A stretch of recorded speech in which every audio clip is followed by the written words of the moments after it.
McMonagle and Lugauer, Big Mac and Tommy filling in for the guys, Carton and Roberts.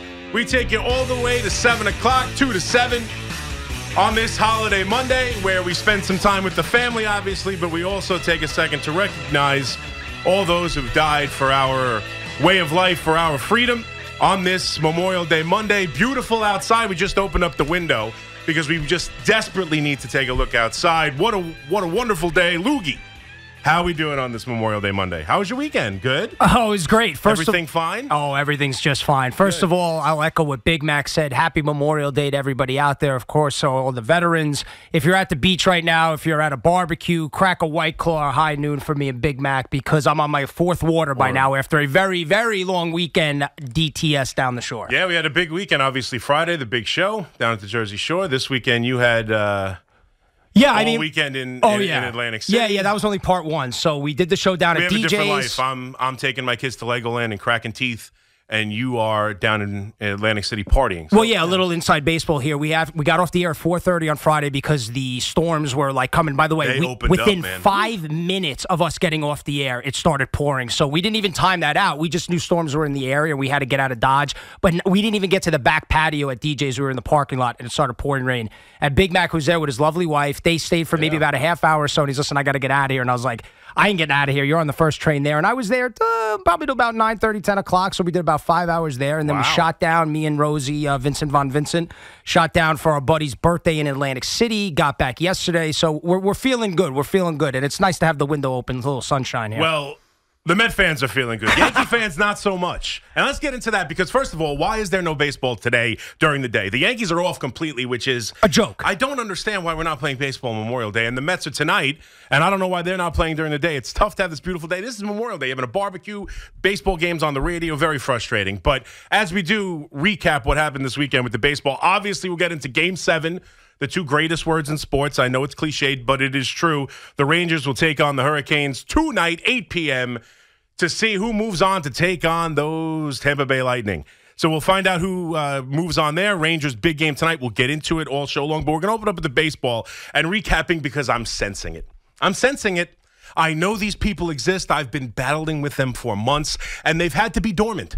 They've had to be dormant, the Yankee fans who hate this Yankee team. They had to kind of just bite their lip, go about their business, enjoy the season because ultimately they are Yankee fans.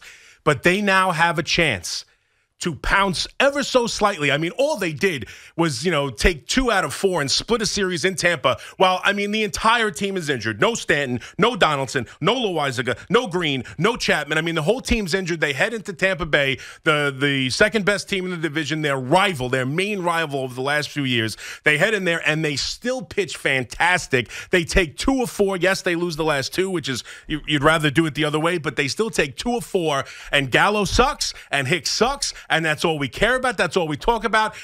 Right now in this time period, the Mets and the Yankees are both supposedly, the proverbial treading the water. Treading water. Right? Survival mode for the Mets. The Mets have the injury to Max. They're dealing with their own stuff. Nimmo now a little bit injured. Yep. They're dealing with him. What do? They go out and they sweep the Phils. They only have 1 loss series during the stretch. They're 7-3 over the 10 games since Max went down. They're playing great. Philadelphia is a mess. They're just an absolute mess. Oh yeah, right Girardi now. would be lucky to survive the season. So they have That's a bad scene down there. They're getting home runs by Nick Plummer. Everything's great. Lindor is top 5 in the league in RBI. Yep.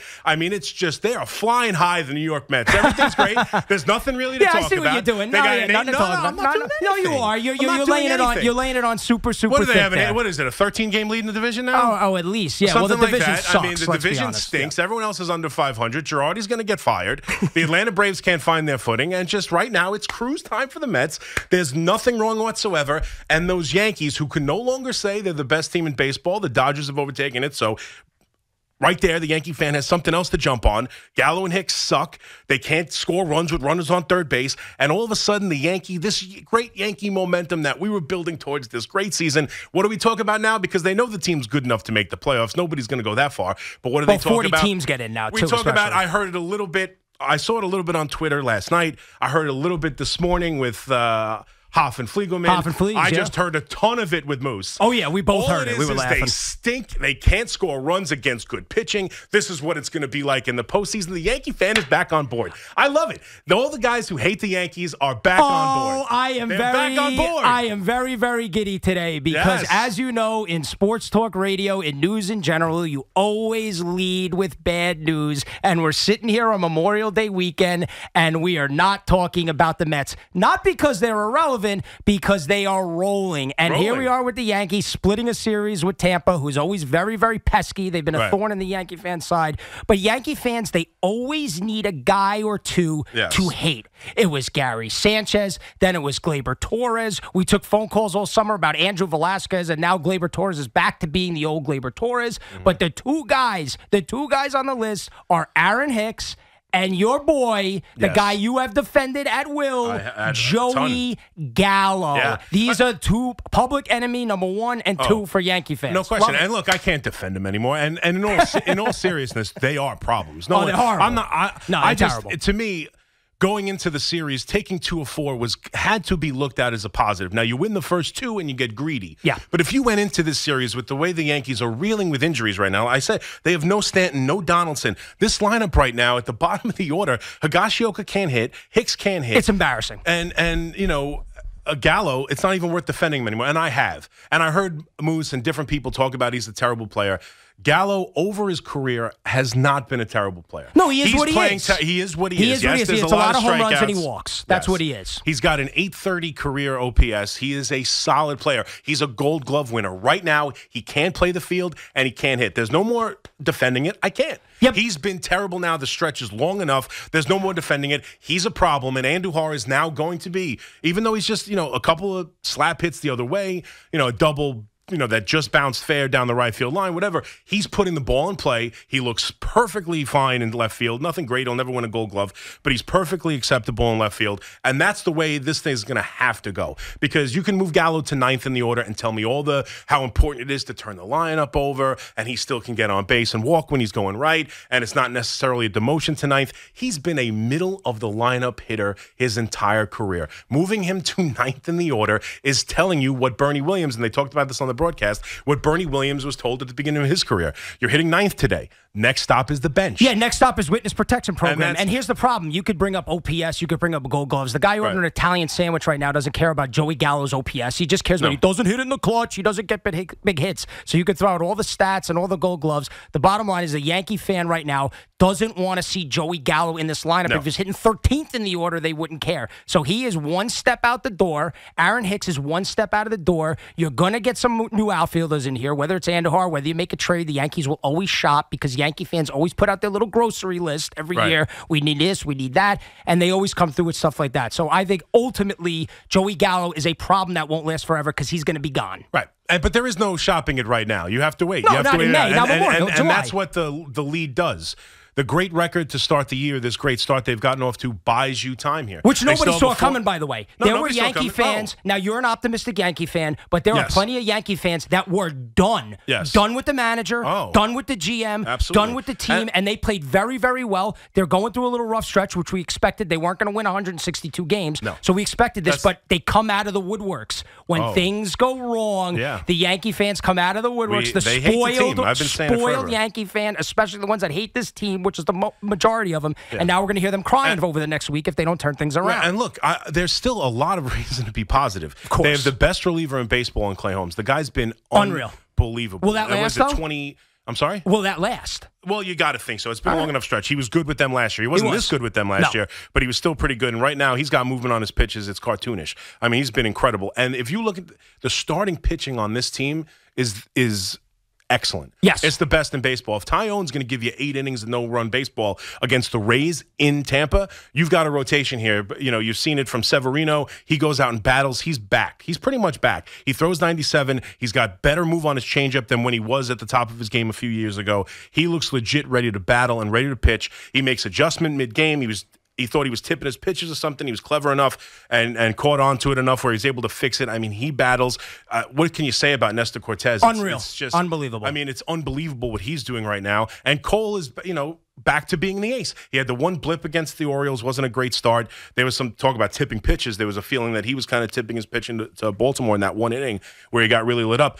But this starting rotation, every night, even Montgomery could arguably be the best third or fourth starter in the American League. That's how good he is. That's how much soft contact he gets. That's how good he has been. I mean, this rotation, I understand the lineup right now has outs at the bottom, no doubt about it. And if Rizzo, and let's be fair, everyone loves Rizzo. No, he turned into a pumpkin, though. He's been bad lately. And this is why I and many other Yankee fans were screaming at the start of the year that the first baseman needs to upgrade too, as much as there was options out there Olsen to and Freeman. Huge upgrade at first base. They chose not to do it. Rizzo comes out of the gate hitting clutch home runs and everything. Since May, he's hitting 136. He's been terrible. He's been terrible. Can't get a runner in from third base, part of the Yankee problem, no doubt about it. But ultimately, I just can't. It's unfathomable to me that this team could get off to the start it has. And I know maybe they're not quite the Mets with these unbelievable resilient wins and the Nick Plumbers coming up and hitting game-tying home grittiness, runs. deep lineup. Managed by Buck Showalter, who's God's gift to baseball. And you know what he's going to do.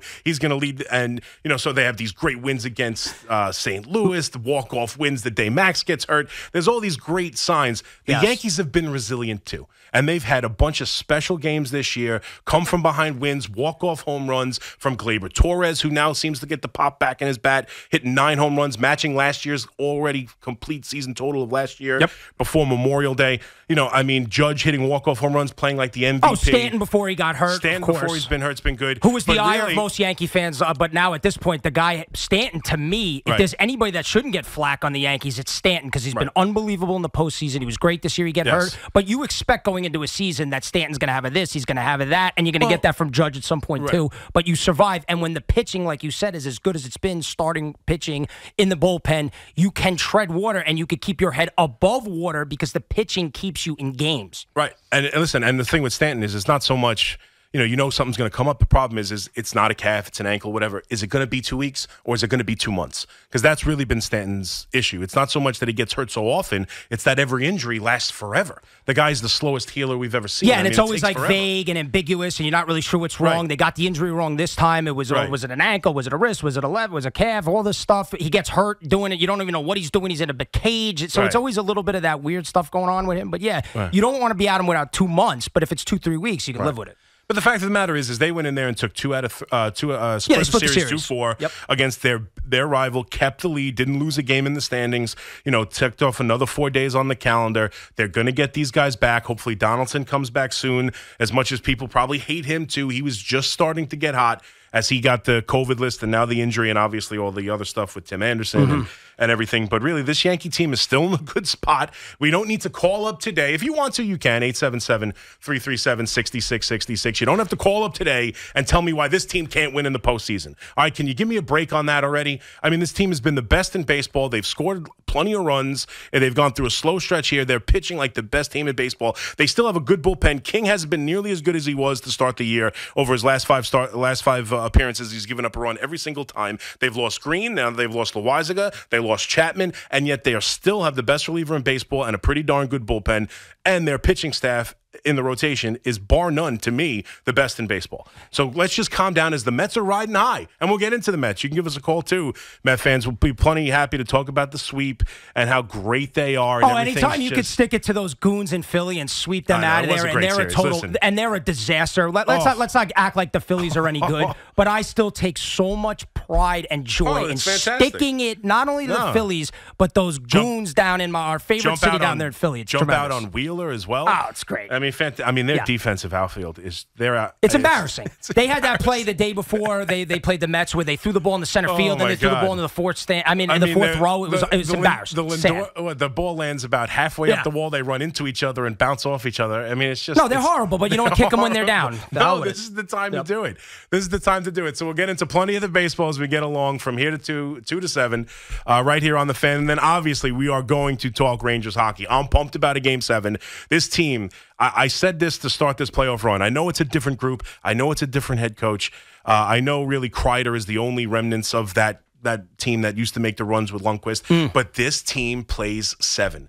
It's just remarkable how many playoff games this team it doesn't matter who they play. You could start a series right now with you name it. They could play Seattle and it would go 7. That's how this Rangers team is, but they are resilient.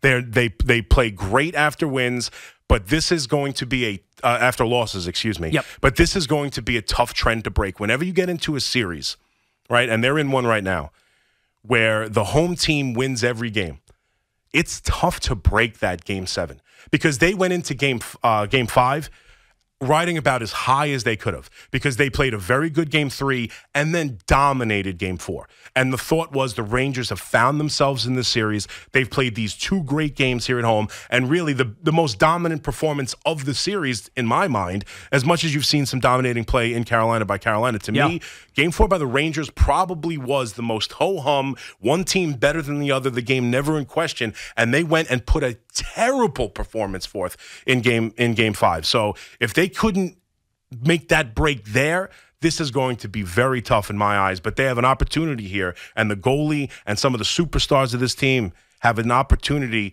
to really cement themselves. Game 7s, we talk about it, this is where legacies are made. And this goaltender in particular, this young goaltender who, finds himself going to be the best goalie in the league this year, Vezina winner most likely, Hart Trophy candidate. I mean, this is the time where he's already got one Game 7 in the bag. You win another one against the team that you were, underdog to in their building when they haven't lost a home game yet. Yep. This is where legacies are made. By the way, Ranger fans, I'll sum up what Chris just said there. They have no shot. They're going to lose 4-0. Don't even bother watching. Hang out at the pool. Extend your party. They have absolutely no chance at CMAC WFAN. You can tweet at him when they get blanked tonight. I'm confident they are going to play a good game. I just think it's very tough to buck a home team winning trend in Game 7. I thought their best opportunity was to do it in Game 5, and I was just disappointed in the performance they put forth. So we'll see what happens. But we got a Game 7 tonight in this city. Well, not in this city, but for this city's team. The Rangers are New York City's hockey team.